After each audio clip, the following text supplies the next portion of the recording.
You've already learned how to target your ads by location, age, gender, and demographics. And in this lecture, you're going to learn about interest targeting. This is where it really starts to get interesting. Excuse the pun. But this is where Facebook has a lot of power because they have a huge amount of information on people. And interest targeting is not just the Facebook pages that people like. They actually have much more data than that.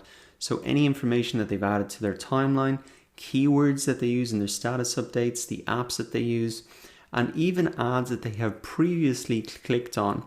So what Facebook does is categorize people into different categories based on these interests, and you can use these categories and pull these interests into your ad campaign. So you're getting your ads in front of people who are interested in those things that you know are going to be relevant to your product or service. So one thing to do before we get started is once again take a note of your potential reach here. So it's 27 million for my example here, and you'll see that how this changes as we look at certain things.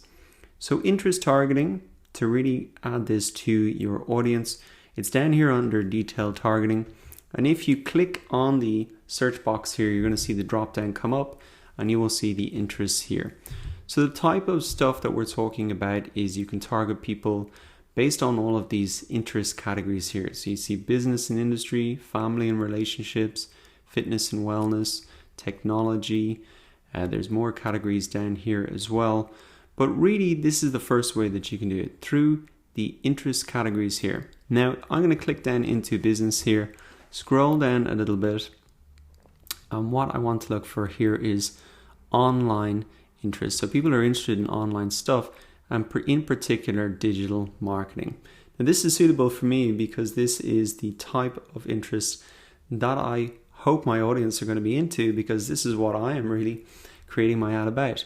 Now the cool thing is that when I click to add this interest to my ad, I can get a sense of how many people are interested in this. So 39 million people.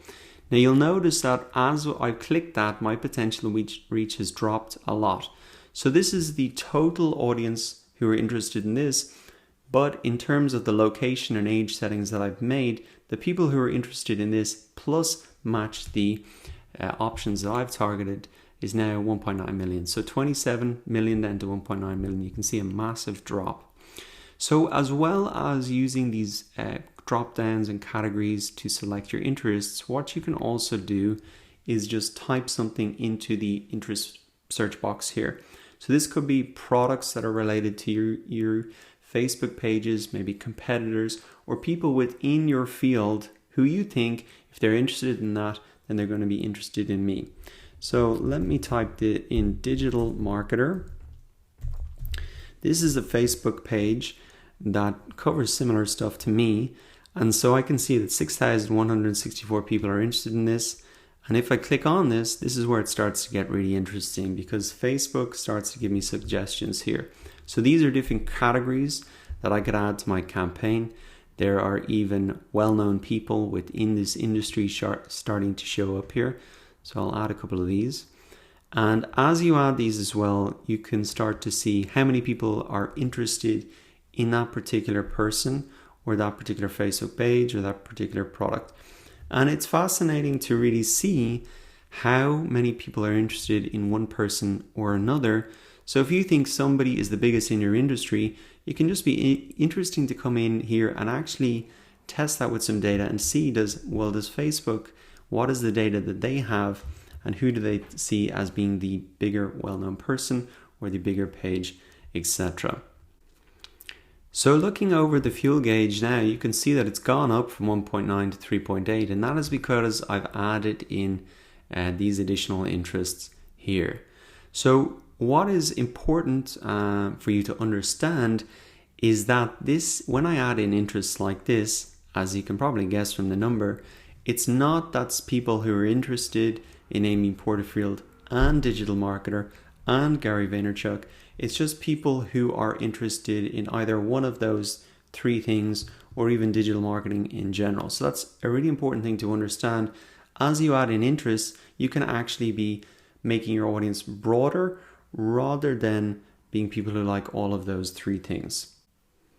So because these people are quite broad, I'm going to start to remove some of them and kind of get it down to something more suitable for me, which I think is this. So what I would recommend you do now is have a look at the interest targetings.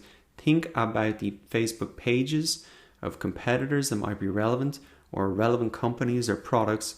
And one thing to keep in mind is, as you search in here for interests, not every single well-known celebrity or page is going to show up here. Facebook only has information on a certain amount of people, so you got to work around the data that is available.